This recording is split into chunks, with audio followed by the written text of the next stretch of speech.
투명한 존재가 된 사람들 재난이 터질 때마다 익숙하게 들리는 문장이 있다. 사망자는 모두 비정규직이었습니다. 태안화력발전소의 김용균 이천 물류창고 화재의 희생자들 그리고 쿠팡 덕평 물류센터 화재 당시 숨진 구조대원조차 계약직이었다.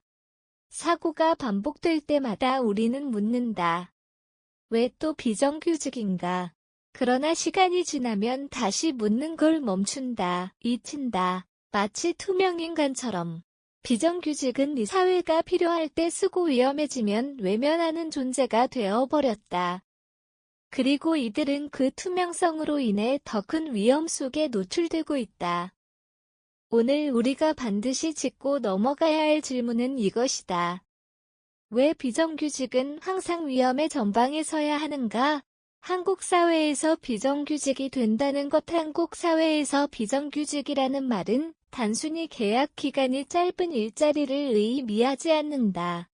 그것은 곧 해고되기 쉬운 사람 대체 가능한 사람 그리고 덜 대접받아도 되는 사람이라는 사회적 인식과 연결된다.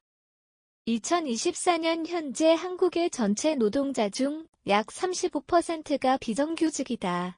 이들은 계약직, 일용직, 파견, 용역 플랫폼 노동자 등 다양한 고용 형태로 존재하지만 이들의 삶을 관통하는 공통점은 분명하다. 고용이 불안정하며 정규직보다 낮은 임금을 받는다. 복지나 사회 안전망으로부터 배제되기 쉬우며 노동조합과 같은 조직적 보호장치도 갖기 어렵다. 이러한 비정규직의 위치는 직장 내 위계구조를 고착화하는 기능도 한다. 정규직이 꺼리는 위험하고 불안정한 업무는 주로 이들에게 전가된다. 하지만 정작 이들은 근로자 권리를 주장할 기회조차 제대로 갖지 못한다. 노동조합 가입률이 현저히 낮고 자신을 대변할 수단조차 제한되어 있다. 결국 비정규직 문제는 단순한 고용구조의 문제가 아니다.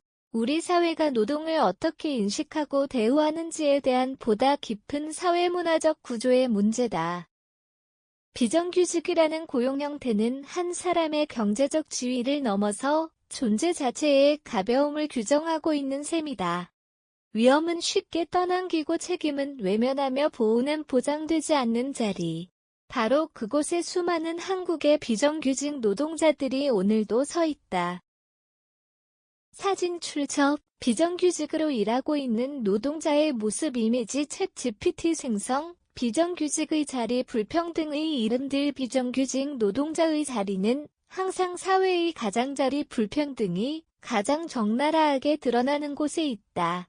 그들은 백슬래시2는 백슬래시1을 해도 덜 받는 백슬래시 그리고 백슬래시 한 장으로 생존이 결정되는 백슬래시이다. 이들은 우리가 다르게 대우해도 괜찮다고 여기는 사람들이다. 가장 먼저 쓰이고 가장 빨리 잊힌다. 비정규직 노동자들은 대부분 위험한 작업에 우선 투입된다. 그러나 이들에게 돌아오는 것은 제대로 된 보호도 안전망도 아니다. 언론은 재난이나 사고가 발생했을 때만 이들의 이름을 호출한다. 하지만 이들의 일상은 이미 그 자체로 재난에 가깝다. 현장에서의 안전교육은 형식적으로 이뤄지고 작업 장비는 낡아 있다. 매뉴얼은 부실하거나 아예 존재하지 않고 안전조치는 뒷전으로 밀려난다. 2023년 서울 지하철 선로 작업 중 목숨을 잃은 외주 노동자의 사례가 대표적이다. 그는 열차가 다가오는 줄도 모른 채 선로에 서 있었고 그의 죽음은 개인부주의라는 말로 정리됐다. 하지만 그가 있었던 곳은 시스템의 사각지대였으며 그의 사망은 필연적인 결과였다. 이름 같은데 처우는 왜 다른가? 같은 업무를 수행함에도 비정규직은 정규직보다 낮은 임금을 받는다. 그 격차는 많게는 40%에 달한다. 공공기관에서 일하는 청소 노동자들을 예로 들면 정규직은 상여금과 복리후생 충분한 휴게 시간을 보장받는 반면 비정규직은 이를 거의 누리지 못한다. 그들은 같은 사무실 같은 공간에서 일하지만 다른 지위 다른 조건 속에 존재한다. 여기에 더해 비정규직의 상당수는 여성이다. 특히 돌봄, 간병, 청소, 유통, 콜센터 등 여성 중심의 직종은 저임금 비정규직 감정노동이라는 삼중고가 구조적으로 고착되어 있다. 이 문제는 단순히 시장에서의 수요, 공급 문제로만 설명될 수 없다.